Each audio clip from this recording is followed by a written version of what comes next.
महादेव भभूति से लिपटे, गले में नाग धारण कर, सिर पर जटाओं का भार संभाले, हाथों में त्रिशूल लिए, शमशान में मौजूद शिव जब अपनी इन विकराल आंखों से किसी को देखते हैं तो उनका ये रौद्र रूप मनुष्य तो क्या देवता को भी भयभीत कर देता है।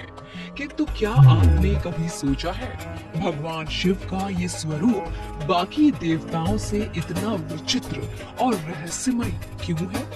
और जब सभी देवताओं ने स्वर्ग को चुना तो केवल शिव ही शमशान की उस भूमि पर निवास क्यों करते हैं? इन सभी प्रश्नों का उत्तर स्वयं भगवान शिव ने दिया है। आज के इस वीडियो में हम इससे जुड़ी उसी कथा को सुनाने जा रहे हैं। जानने के लिए वीडियो के अंत तक बने रहें। नमस्कार मित्रों, स्वागत है आपका द डिवाइन टेल्स पर एक बार फिर।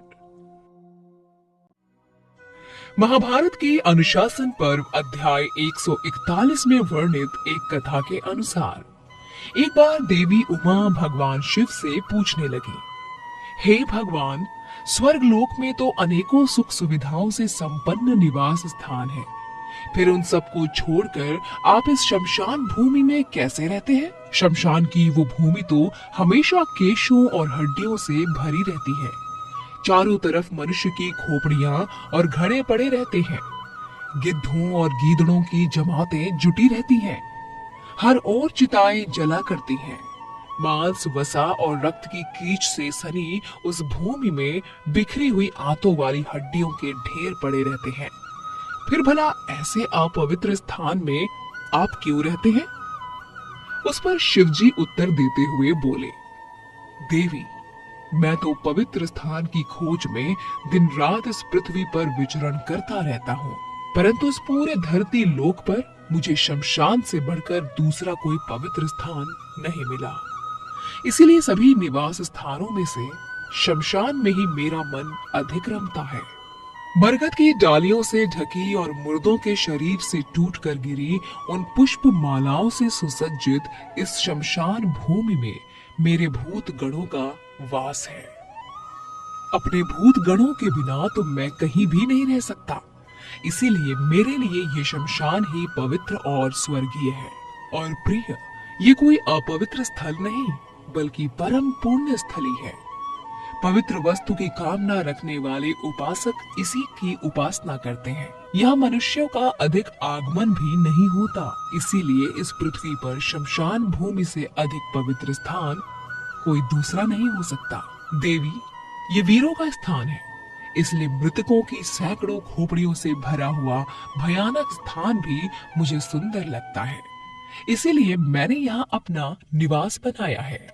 और ऐसी मान्यता है कि दोपहर के समय, दोनों संध्याओं के समय तथा आर्द्रा नक्षत्र में दीर्घायु की कामना रखने वाले अथवा अशुद्ध और पापी प्रवृत्ति वाले पुरुषों को वहां जाना भी नहीं चाहिए। प्रिय, एक कारण ये भी है कि मेरे सिवा दूसरा कोई भूत जनित भय का नाश नहीं कर सकता। इसीलिए मैं शमशान में रहकर समस्त जनमानस की रक्षा करता हूँ। मेरी आज्ञा मानकर ही भूतों के समुदाय अब इस जगत में किसी की हत्या नहीं कर सकते।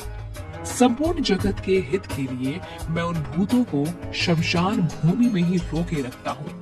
देवी, अब मैंने शमशान भूमि में रहने के पीछे का संपूर्ण रहस्य तो तुमको बता दिया है। अब यदि कोई और प्रश्न भी तुम्हारे मन में है तो मुझसे निसंकोच पूछो। फिर देवी उमा पूछने लगी, हे भगवान, आपका ये रूप पिंगल, विकृत और भयानक सा प्रतीत होता है। आपका पूरा शरीर भभूति से लथपथ है। सिर पर जटाओं का भार लदा हुआ है। उस पर आपकी ये विकराल आंखें ऐसा शूल, रौद्र, भयानक और घोर रूप प्रकट करती हैं जिससे किसी का भी भयभीत होना सामान्य है। कृपा कर आप मुझे इस रूप के इतने विचित्र होने का कारण बताइए। शिव जी बोले, प्रिय, इसका भी एक यथार्थ कारण है। एकाग्र चित होकर सुनो। इस संसार के सारे पदार्थ दो भागों में विभक्त हैं, शीत और उष्ण। अग्नि और शौम रूप के प्रतीक उन शीत और उष्ण तत्वों से ही ये संपूर्ण जगत गुथा हुआ है।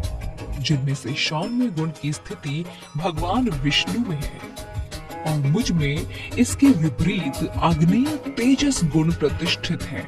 इस प्रकार ये विष्णु और शिव रूप सदा समस्त लोगों की रक्षा में लगे रहते हैं। और देवी, ये जो विकराल नेत्र से युक्त और शूल से सुशोभित भयानक आकृति वाला मेरा रूप है, यही आग्रह है और जो संपूर्ण जगत के हित में तत्पर रहता है। यदि मैं इस रूप को त्याग दूं और इसके विपरीत हो जाऊं, तो उसी समय संपूर्ण लोकों की दशा विपरीत हो जाएगी। देवी, इसीलिए लोकहित की इच्छा से ही मैंने ये रूप धारण किया है और अब अपने इस रूप का सारा रहस्य तुम्हें बता दिया। इस तरह इस कथा के माध्यम से महादेव ने एक गूढ़ रहस्य से और रूबरू कराया है कि भगवान रुद्र और भगवान विष्णु दोनों एक ही परम तत्व का हिस्सा है, जिनमें से एक सौम्य गुण को सजोए हुए है तो दूसरा तेजस गुणों को, परंतु ये दोनों ही सर्वदा एक ही है। मित्रों, एक और प्रचलित लोक कथा के अनुसार एक बार महादेव जी को बिना कारण के किसी को प्रणाम करते देखकर पार्वती जी उनसे पूछ पड़ी, हे देव, ये आप किसको प्रणाम करते रहते हैं? शिव जी ने पार्वती जी से कहा कि देवी, जो व्यक्ति एक बार राम कहता है उसे मैं 3 बार प्रणाम करता हूँ। उस पर पार्वती जी शिव जी से पूछने लगी, किंतु शमशान में आप क्यों जाते हैं और चिता के उस भस्म को इस तरह शरीर पर क्यों लगाते हैं? उत्तर देने की जगह शिव जी उसी समय पार्वती जी को शमशान ले गए। वहाँ एक शव अंतिम संस्कार के लिए लाया गया।